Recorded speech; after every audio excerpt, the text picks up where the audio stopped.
Hello and welcome to another My Indie video. I wanted to talk about the first time I met his family and the interesting opinions they formed of me based on that. We went and stayed at their house, and their house was full house. There were no rooms to spare to have us in. So we slept on a tiled lounge room floor on couch cushions. They got the couch cushions, they put them on the ground, and we slept on those couch cushions. And they did that because there was not enough room on the couch to fit us. It was this small couch. If they put the cushions on the ground, somehow that equaled us being able to spread out. I don't really understand the logic, but anyway. And the cushions kept moving. You'd sleep in the middle of the night, and this cushion's over there and that cushion's there, and you wake up and your hips on the ground and your shoulders on the ground and your head's bent backwards and your bum's hanging out and your nighty's up to here, and it was so uncomfortable, it wasn't funny. And I'm not a precious princess, but damn, that was aggravating me. I was having the crappiest sleeps, and I couldn't understand why we had gone to stay there. I couldn't understand that if they didn't have room for us, why have we not bunked somewhere else, like got a hotel, a cabin, a caravan, anything. Instead, we were made to sleep on the floor like that for 2 weeks. We stayed there for 2 weeks. I ended up leaving the cushions on the floor to hubby. You sleep on those cushions, and I slept on the couch with all the springs digging in here and there, you know, super uncomfortable. But I was like, even that is better than sleeping on tiled floor. Really, really, really frustrating. And hubby was doing this thing where he'd be really distant, really cold. I mean, you've seen that photo in one of my very first videos of him and I sitting together on a couch, and he looks really miserable and whatever, and I'm trying to look all lovey. And so he was being pretty kind of crappy behind the scenes, having digs and complaining and, you know, yada yada yada. And so his family are talking to him about his crazy girlfriend, because I'm reacting in front of everyone to things that he's doing behind the scenes. And so they don't know any of this is going on. Plus, I'm really agitated by now. I'm having these terrible night sleeps. I'm waking several times during the night. The sleep is uncomfortable. The tiles are cold. None of it's fun.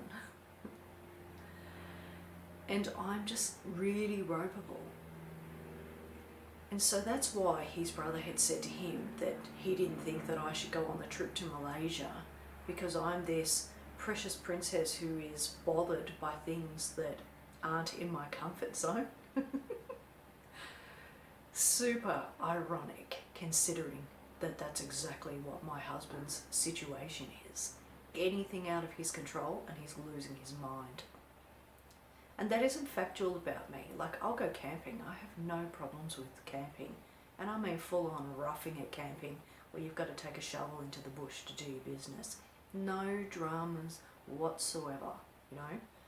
You find a nice spot without the rocks and the sticks, put your sleeping bag and your tent down, and you're good. If they had had a mattress on that floor, that would not have bothered me, because the mattress would have stayed together. The tiles were a problem because the cushions kept moving, and so you'd wake half on the tiles and half on a cushion. And I mean, aside from the fact that that's really unlevel, it was just super uncomfortable. There was nothing enjoyable or comfortable about that. So it wasn't that I was this precious princess and that I can't handle anything that's not within my comfort zone. And even his brother said, "What's the matter with your girlfriend? Is she crazy?" Yeah, crazy for dating your brother, but hey, I didn't say that. But this is how it goes, you know. They do these things that nobody knows, and you look mad, you look crazy. Like, I don't really understand why his family didn't understand that that sleeping arrangement was annoying.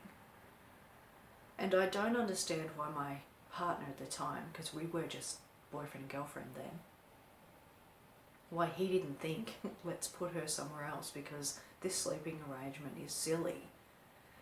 But after 3 nights of that, I was in aggro mode for the remainder of the trip. I mean, nothing made me happy because I was sleep deprived and annoyed.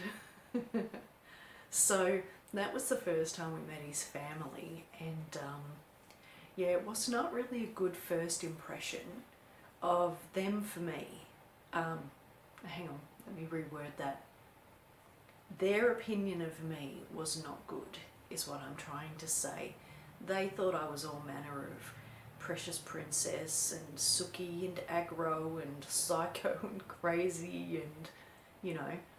And this was also affecting how he was treating me while we were there.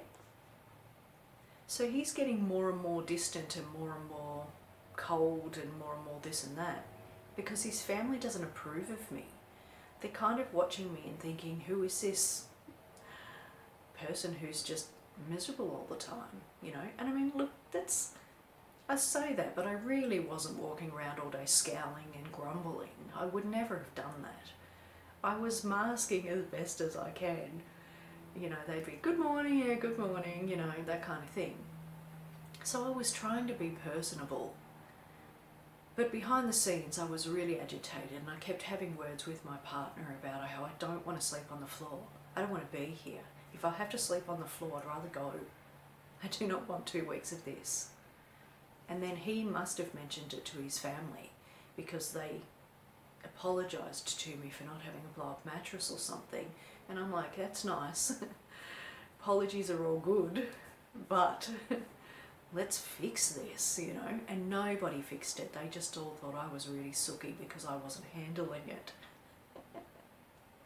So yeah, that was one of the first times that I met his family. And it's ironic as I say this because I really like his family. My in-laws are really cool actually. They're really lovely people. They're very sweet and they wouldn't hurt a fly. There's nothing malicious or deliberately awful about them. They're really kind and lovely people. And that's what I think about my husband as well, as annoying as he is with his Aspie traits. He really is a kind person. He's had a nice upbringing in that regard. Though that does lead me to want to talk about his upbringing. His dad is hypercritical. Maybe his mum is as well. I've never seen her do it, but I know that he's talked about how he used to get in a lot of trouble with his mum. She was constantly smacking them if they stepped out of line and stepped out of place. But I know that his dad is critical. I've seen his dad in action. I remember one of the first times that I met his dad was hammering him about something and my partner was just standing there, taking it. And I was like, what's going on? Why are you not arcing up and telling your dad to be quiet, you know? Which is exactly what I would do if my parents were doing that. I would be took to the hand. But he was taking it, and that surprised me. I was like, what's going on here? And having spoken to his dad, my father-in-law, he has told me that his dad was impossible to please. Nothing he did was good enough, and he couldn't please his father no matter what. So that tells me that the critiquing in that family is intergenerational. It's been handed down through history of all these fathers wanting better from their sons. And so that's one of the reasons why my husband, of course, is hypercritical, because he grew up with that and he never rebelled against it. He has this really firm belief that you respect your elders no matter what they're doing. But I don't roll that way. I want my elders to be respectful, and I'll respect you for as long as you're respectful. Once you start disrespecting me, we have issues. And I will call anybody out on that. I'm not interested in sitting back and taking that. Never. And so here's my husband, and he doesn't argue against his parents, he just does what they say, and to him it was normal. It was just this regular way of being, you know. And then he gets into a relationship and he brings that to the table.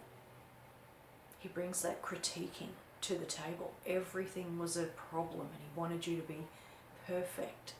And he was always so fearful that bad things were going to happen because you didn't X, Y, Z, you know. Like from the very start, him talking to me about how I'm not hanging out the washing the right way. Yes. And so that was him fearing that if it wasn't hung out his way, it would not be dry or something. And so he lived his life like that. He lived his life in critique mode, having been critiqued his whole life and then getting into adulthood and thinking critiquing is what you do. You critique people into trying to build perfection. And if you're not perfect, you get more critiquing. And it was interesting because he hadn't rebelled against his parents. He hadn't hated them for it. He hadn't become spiteful or bitter or, you know. I mean, my mum would say things to me like, okay, here's a story. Going off on a tangent. There was one time I was bullied at school, just one. I put my pencils and books and such on a spot on a table, and the cool boy in class comes and sits right next to me and then tells me to move. I'm sitting here, he says. And of course I'm there going, I was here first. Anyway, we get in a debate about that, right? I refuse to move. You go and sit somewhere else. I was here first. If you don't want to sit next to me because you're like too cool for school, you move. Anyway, of course he's the cool boy, right? So everybody takes his side. And by everybody, I just mean the other cool kids. The other children in the class who weren't part of it just sat there watching this all play out. Anyway, so he starts throwing my stuff off the table and around the room. And he's biffed the book that way and that person's caught it and then they've thrown it that way and then all of a sudden my stuff is just everywhere, getting all tossed across the room, right? I'm 13, highly emotional, and I was really, really upset, really stressed out, trying to get people to put my stuff back, give it back to me, stop doing that, blah, blah, blah. Anyway, one of the items flies out the window, like what a good shot, right? So I go out of the school and around the window and to pick up my stuff. And while I'm out there, I suppose I have a meltdown. I'm feeling overwhelmed now by this stage. It's been going on for 5-10 minutes. And so I break down. I just sit outside, leaning against the wall, holding my pencil that got thrown out the window. And I start crying because I'm upset. And then I hear the teacher telling everybody off. How dare you do that to her? She's one of the nicest students, blah, blah, blah, blah, blah, so well behaved, da, da, da, really respectful, blah, blah, blah. You could all take a leaf out of her, blah, blah, blah. And then I felt good as I was like, oh, that's so sweet of this teacher to feel that way, you know? Anyway, I come inside and I feel bad because I got these red eyes, look like a panda. And I feel embarrassed and, you know, idiot. Anyway, end of class. I walk to the car where my mum is picking me up. And I, of course, put all my hair over my face because heaven forbid she should see me crying. Because in my house, crying was a no-no. You weren't allowed to show weakness. So I get to the car trying to cover my sad face. And it must have really worked. Because my mum sees me and says, fix your hair, you look ugly. And I'm like, dude, you do that. All I hear is ugly. That's all I heard, was I look ugly. And so then I've determined in my 13-year-old brain that my mum has just called me ugly. And then I'm even more upset. But my friend April then comes to the car, and we'd known each other since we were really small. Her mum and my mum were friends, we'd hung out together. She knocks on my mum's window And she's all red and crying and her hair's, you know, like mine was. And she says to my mum, "Can you drive me home? I've just been bullied, I'm really upset." My mum is so sweet to this girl. "Oh yeah, get in, oh my God, this is so terrible, blah, blah, blah." Right? And I'm like in the back seat, fuming. She gets nice mum and I get you look ugly. Anyway, so where I was going with that story is I did rebel against my mum. I didn't do or have the things that she did to me and think that she was normal and lovely. I rebelled big time. By the time I was 18, I was talking back to her, probably even earlier than that, but that was when it was really forceful because I was now practically an adult. You know, "Don't speak to me like that, don't say that to me," you know, that sort of stuff I'd say to her. And so here I am meeting my husband and he doesn't do that. He just tolerated what his parents did. And he didn't seem to think that it was abnormal. And he didn't get into a relationship and think, "I'm going to be nicer than my dad. I'm not going to critique because it made me feel really crappy." No, he just went with it. And then when I was arcing up and saying, "What are you doing? Stop critiquing," he couldn't understand my aversion to it. He was like, "What's your problem? Just do better. Just hang the washing out how I want. Just do the dishes how I want. Just cut the onion how I want. Do everything how I want and the world would just roll smoothly." That was his belief. And so yeah, really different types of upbringings. And him with his critiquing. And it just carried on through. It took me so long to get him to understand that the critiquing was damaging. It hurts your psyche. It hurts your feelings towards a person who's critiquing, because he hadn't disliked his parents because they were critiquing. He hadn't known that I was going to dislike him for critiquing. And maybe if I didn't have the kind of mum that I had who used to say those stupid blunt things, critiquing might not have bothered me. But I don't think so. I think that I'm just savvy and know that critiquing is just not okay, you know. Like I knew that my mum was a bit odd growing up. I always knew there was something odd about her, not quite right about her. The things that she said were not normal. They were not loving. And I'd known that about my mum. I hadn't thought it was my fault. I hadn't thought if only I was a better daughter, my mum would be nicer. I just thought, there's something wrong with mum. And so when I get with my husband and he's a critiquer, I'm like, there's something wrong with him. And you don't do that. And so now he doesn't, oh okay, I talked recently in a previous video about how I'm wrong about how I'm selling the dog. So yeah, he still is critiquing, but not to the savagery and constance. It was always constant before is what I'm trying to say. I was going to say consonance, but I don't think that's the word that I think that it means. Anyway, he still critiques, but not as bad, not as savage, not as regular. I have slowly taught him that that just isn't okay. And it took a while.